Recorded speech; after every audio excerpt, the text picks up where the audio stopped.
Welcome to the Bringing the Human Back to Human Resources podcast, the podcast all about the delicate balance between people and business, and quite literally, reconnecting the two. My name is Traci Rubin, and I've spent nearly my entire professional career in HR. Join me as I share stories, opinions, and words of advice with you each week. Hi everyone, welcome back to the podcast. I just want to take a second to say thank you so much for the response from last week's episode.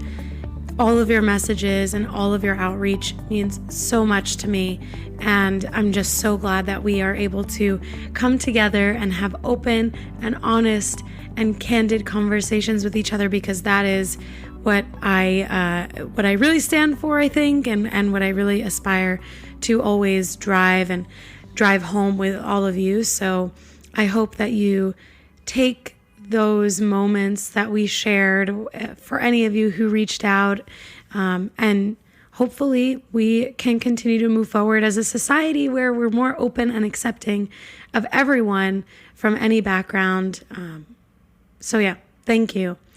Just as a reminder, you can rate, review, and subscribe wherever you're listening to this podcast.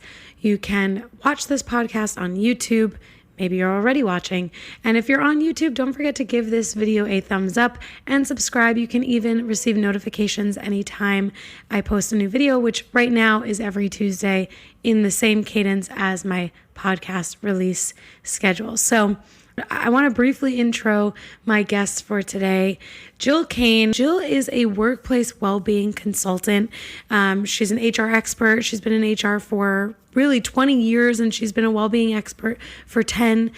She partners with organizational leaders and their teams to create a sustainable well-being strategy that's not only inclusive, but is also engaging and integrated throughout the entire employee experience. So you'll hear today on this episode a little bit more about how and why Jill believes that well-being is the foundation to creating a culture of health, career success, and business performance. Oh my God, today is the 30th episode. Woo! The crowd goes wild. 30th episode. 30th episode. I don't know, it just feels like a milestone. Maybe it's because I'm turning 30 next year. Ooh, maybe that's why. Whatever. It's the 30th episode. I'm so excited. Thank you so much. I am so grateful. I'm recording this after recording with Jill, and I realized, I was like, I totally forgot it's the 30th episode. And I just had to come back to record this message. And I thank you so much for subscribing and for connecting with me on Instagram and for reaching out and for listening and sharing the podcast. Thank you. Let's jump right into it with Jill. Well, welcome back, everyone. As mentioned, I have Jill Kane with me this week, and I'm so excited, Jill, that you're joining me for this week of the podcast, especially since this is the last week of May by the time this episode launches, and it's Mental Health Awareness Month. So I'd love for you to introduce yourself to the listeners, and we can get right into these questions. Sure. Thank you so much for having me. I'm so excited to be here and have this conversation with you. And yeah, I think it's just perfect timing that we are able to get this interview in the month of May and bring some more awareness to mental health, and excited for the conversation. So as Traci mentioned, I'm Jill Kane. I am a workplace wellness consultant. So I help organizations really define their well-being strategy. So I like to think of well-being and wellness as more than just a program or just something you do alongside work, but something that should be integrated every single day. So I help companies really get clear on their vision and goals with well-being and help their people really thrive at work. I love that. And I imagine that this has been an even bigger topic than ever before because of 2020 and COVID, right? I imagine, at least. It has been for me. For sure, yeah. It just so much has changed, and everything had to change really abruptly. And yeah, so I know some companies really were, I think the ones that really had some remote work, at least a hybrid style, or relied on technology a lot and were used to that, had it a little easier than the ones who were more in person with most employees. I think that was a bigger bigger change, not just technology wise, but just in lifestyle, right? Because Totally. all of a sudden we're home, we're working, we're homeschooling, we're doing everything, living and working, and every activity we're doing is at the home. So everything's just become one big blur, I think. And Totally. so, yeah, so it was a huge, huge change, but fortunately, the organizations I've seen have really adapted well and, changed for the positive, I think, becoming more Yeah, people focused and really paying attention to people's self-care and needs because everybody's different, right? Like everybody had different things going on, but it affected every single person. absolutely. I think businesses have overall done a really good job. And one of the things that I spoke about on a previous episode is that we are in an employee dominated workforce right now, in the sense that employees are kind of guiding the way that companies need to respond, because it's so competitive. The market is competitive in every industry. And I think I said, like, gone are the days where the employer tells the employee what they care about. Now it's kind of like the employee who's driving what is important in the culture, and mental health has played a huge role in that. I know it's even played a role in that for me. And I think your testament to how everything kind of has come together in the same place, and everything is just kind of cramped into this into the home. Like, there is no differentiation, and so how do employees, who are individuals, who are people, give back to themselves and focus on their mental health? So, actually, getting into that, thinking about these companies, I'd love to hear from you what companies can do today that will bring workplace wellness to the forefront of their culture, if it's not already. Yeah, it's a great question. And I think that just some of the shifts I've seen over the last year, uh, all the, fitness in person, on-site gym classes were able to kind of transition to online. So that was really great and open up to the community as well. This is the employer I work for now. And so they've done a really great job. They were really prepared and on the ball with the transition, even though we didn't know it was going to happen, but we were prepared. We were even having the conversation in January, like, oh, what's this virus? Like what's going Mm, on here? We were paying close attention to what may happen. So I feel like they were very prepared. Um, but yeah, if companies are looking to get started with some things, I think that, like you mentioned, it's really about the employees listening to what their needs are and what they want. And I think that there's a lot of great free things you can start with too in the community. And speaking about mental health, NAMI, the National Alliance of Mental Health or Mental Illness, is a great organization to start with. They have a lot of free resources to share. So it oftentimes starts with just sharing information through your intranet or through your regular communication channels and providing those resources. And then, starting from there and then just kind of tapping some employees, maybe do some surveys and some assessments, asking people about their current situation, right? Because everybody has different things. Some people are feeling isolated and alone, and other people are feeling disconnected from the mm, social aspects of work, and then other people are just so overwhelmed and have just feel like they don't have any time to take for themselves. So really getting a good grasp on where people need the most help, mm, and I think paying attention to that. Another really great thing that I've seen happen over the last year is like implementing, we don't really call them mental health days, but wellness days. So like mm. these are just days that you don't need a reason to take it off. You just need to take that time for yourself, disconnect. And, that's been really, really appreciated by employees too. So it doesn't have to be that you have to go, you know, have an elaborate program to start with, but just doing some of those basic things that show that you're paying attention, that you're listening and caring about the well-being of your employees beyond just, their work day, right? Because we all are human and have lives beyond work. So Yeah. yeah, so I think that would be where I would start. Awesome. And I like that you provided resources that don't cost any extra budget. Like, sure, a wellness day is like PTO, and I guess it gets paid out. But at the end of the day, we know that not everyone takes PTO. And we know that oh, it looks like your video was disabled. I'm going to wait. It says video has been disabled due to internet quality issues. Oh, but your video is still recorded. Oh, okay. So it should be fine. Okay. So it's just what I see. Okay. Never mind. No worries. I'll start that part over. I love what you said about these free resources that companies can bring to their employee population, because actually, even though it's ultimately, if it's a wellness day and it's probably PTO and it gets paid out, and that is, I guess, it comes out in the wash as paid time off, we know that not everyone is taking their PTO. And so I would imagine that giving a further push or bump into PTO to say, hey, we care about your wellness, take this extra day, take this free day, that is probably a huge incentive for people. And this organization, NAMI, I think that's what it's called, the National Alliance of Mental Illness, you said. I definitely will link that, because I've heard this organization a few times referenced, and I actually have never gone to their website or anything. So I'll definitely link that in the show notes in case anyone, needs that resource for sure. So on the topic of the pandemic, which we kind of already touched on a little bit, what dynamic shift have you seen since the start of the pandemic? Have employees expected more from their employers in terms of wellness offerings specifically? I think that, I don't know. I think that definitely there's been a huge shift, right? So in the beginning, it was just, you probably remember people were not sure how long is this going to last. A couple weeks, we kind of all thought, oh, we'll be back in the office in a few weeks. Right. We'll see what happens when this blows over, right?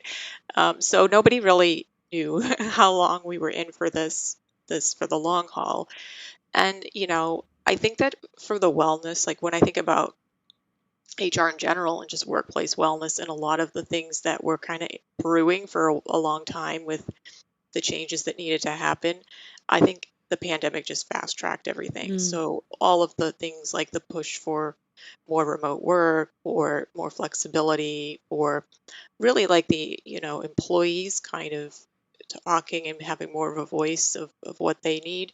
I think that one of the good things, at least, through the last year has been, I feel like their companies have a more of a willingness and more, not even just willingness, but just they're making the conversation about mental health a priority. So they're opening it up. They're making it not only, yeah, you can talk about it, but like we're going to have actual forums for you to do that. We're going to actually make it like part of the normal way that we work here, right? So we're going to support your mental health and help you through whatever challenges. Because even though we're working at home and testing and seeing how that works, it's not under normal circumstances too. So I think that a lot of things that were kind of on the way to changing in HR, I think the last year just kind of pushed it over the edge to, this is kind of the new way we're doing things, and, not, we're probably not going to go back to what we had before. Right. Well, it's interesting because, what you can't see off camera right now is a pile of laundry, and it's piled up because I went into the office these last 2 days. And it makes me think about how, those things, like the things that we never got to do before, which was balance our personal and work lives. It's become harder now that we're kind of going back to this normal, or what used to be, or like figuring out what that flexible work schedule will be like. And I know for myself, even I could probably work remotely for the rest of my life. Do I love the social elements of work? Yes, love them. I love going into the office. But the best part for me going into the office is that it's not every day, because I don't know that I'd be willing or that I'd want to give up having this ability to do my dishes between a meeting, to make my lunch or make dinner after, if a call ends early or something like that, or if I have a gap in the day, to be able to do laundry, for example, so it doesn't pile up in the corner of my bedroom. And so I wonder, are you seeing that employees or employers are making a permanent shift? Because I am hearing from some companies that there's this desire to go back, But from employees, and this is where I think employees really have the upper hand, employees don't necessarily want to go back. They want to move forward and have an integration of the old and the new. So what are you seeing around that? Yeah, really, I'm seeing the same thing. Like, I think a lot of the surveys that are coming out now, that most employees are saying that they don't want to go back, and that, their um, rate of, depression and Mm, just kind of like, you know, overwhelm is really high mm, for those who have to go back. And I think, like you said, it's a choice. So it's nice to have the option to go in and see your coworkers and have meetings and get together and do, things where necessary, right? If you're on a big project, maybe that's a good thing to be able to get that couple hour meeting in and just get some work done, right? mm, And everybody in the same room, it's easier. But at the same time, it's for employees, I think you're right. Like, more employees are really strongly saying that this is not what they want. They're not able to do it, or they don't want to do it. So I think that I've seen more and more opportunities for remote work popping up, and that more companies are really thinking, hey, actually work is still getting done.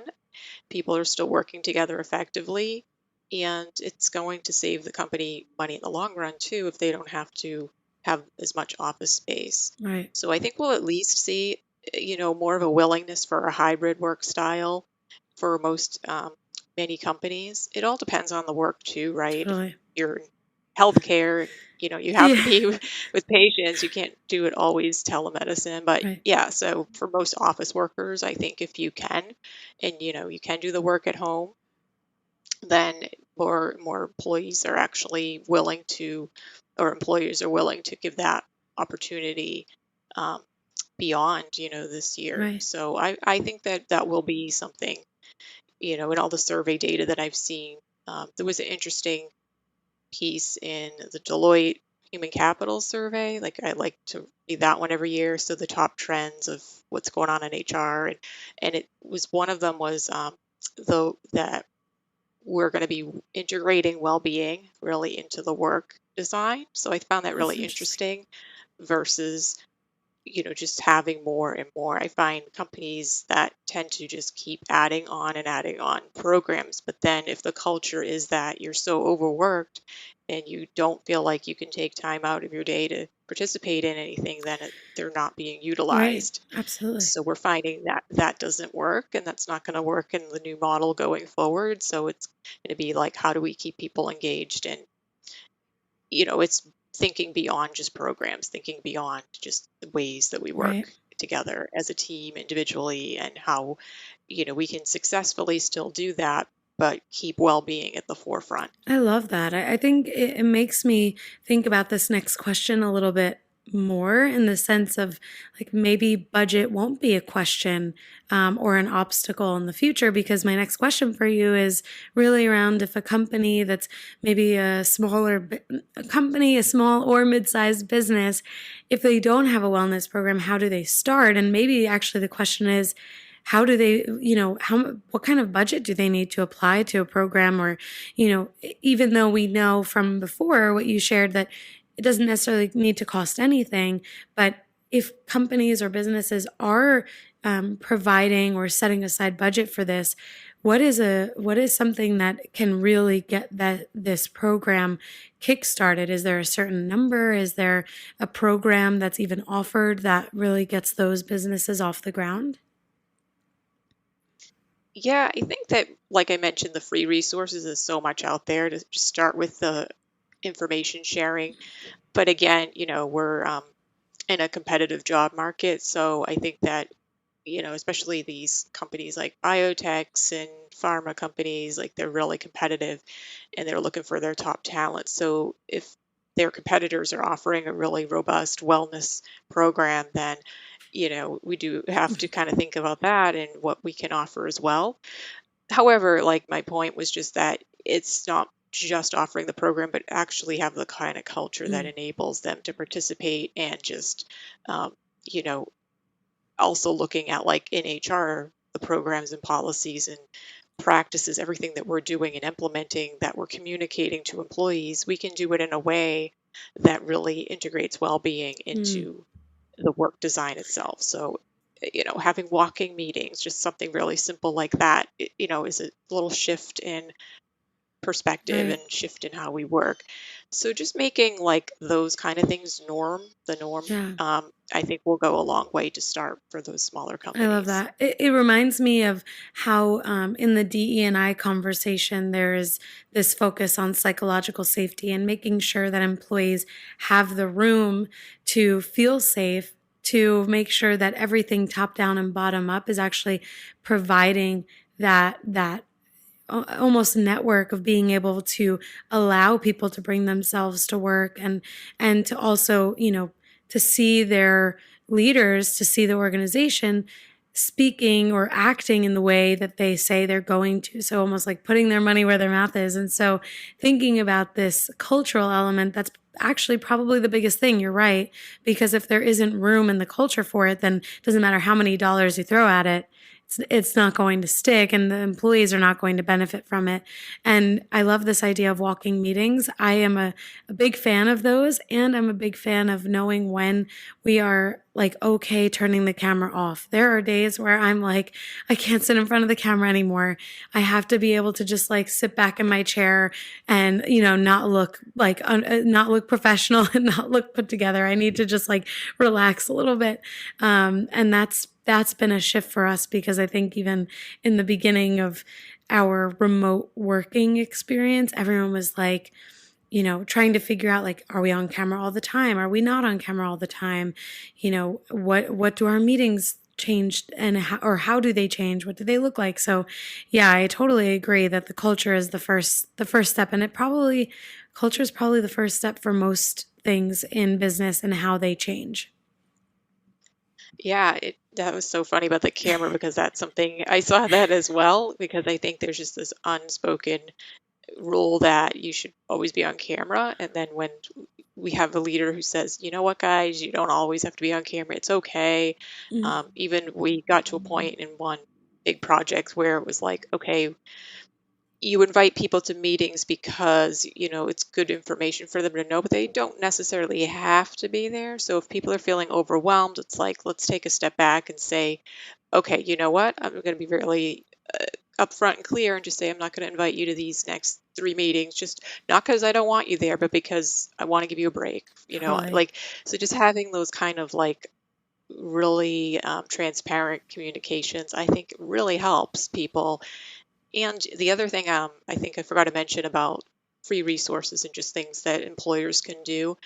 I've seen a lot of success with employer resource groups. Mm, So we have one for working parents and caregivers, which was really nice. yeah, So it was just an informal group that gets together and just at lunchtime just kind of talks through challenges, shares tips and things like it's that. And nice. then we had like once in a while some speakers come in, talk about different topics and share different things about setting yourself up for working at home or helping your kids work remotely through school, so stuff like that. And it just really feels like work and life, even though sometimes the lines are blurred, there's still like that support there. Yeah, I love that. I love that. These employee resource groups, this is a really good point.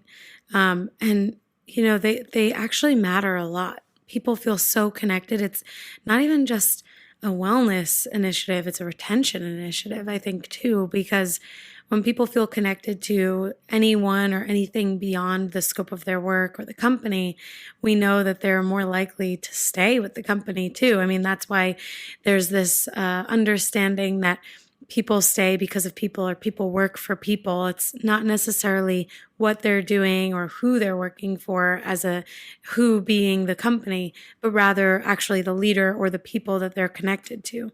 So I love that. And I'd love to kind of close us out with a question on the future, because I'm all about innovation and challenging the status quo. What do you see as the future of wellness? Are there any new innovative new things happening in the space? Anything that you can share with us? I think that we'll still see a lot of wellness technology, different apps and things like that. But I think that we're going to see hopefully more personalized wellness offerings and wellness programs, because not all of your workforce is in the office, right? So we might have employees working different shifts, different, you know, in a retail store, in a manufacturing center. So there's different like locations and different environments people are working in. So how do we offer things to employees that they can participate in and take advantage of that fit their work style and their lifestyles? So hopefully we're going to see more and more personalization, and I think we'll get there too, because the technology keeps adapting and evolving, Right. and we have the ability to really look at data. So part of like the work that I do is go into companies and do an audit, like do an assessment, which includes data, but it also includes speaking to the executive team and to some employees and really getting their perspectives on what are you guys doing, what's working for you, what would you like to see more of, and then make a plan from there. So I think that we're going to see more of a desire to go to wellness 2.0, like we started out with, offering all of the programs and one-off things. And in companies where it's siloed, I think we'll see it come together into like more of a strategic function, which I'm excited about. And then I think that we're going to continue to see more offerings in more of a mindset shift that wellness is not just physical, right? So it's mental, emotional, it's social. There's so many aspects to total well-being, and I think we're going to continue to see that as the way that we work, keeps evolving in the future. Right. Well, I'm eager to see how everything evolves and changes. And maybe in the future, once we have some of those new innovations, we'll bring you back on and we'll talk about how wellness has shifted, because I love that. I love, it's almost like a hindsight. We'll hindsight this episode in the future, hopefully. See if I was right. Exactly. And then if you're right, you'll have to play the lottery, because clearly you have good prediction skills. I love it. Well, thank you so much, Jill. I'd love for you to share with the listeners where they can connect with you, where they can find you, and I'll definitely be sure to link everything in the show notes as well. But why don't you share with us where we can keep connected? Sure. So the best place is probably my website, which is jill-kane.com, or on LinkedIn, and I'm under just Jill Kane on LinkedIn. Awesome. Amazing. Well, thank you so much for being here with us today. I'm sure that the listeners are going to love it, and we'll talk soon. Thank you so much. All right. Thank you.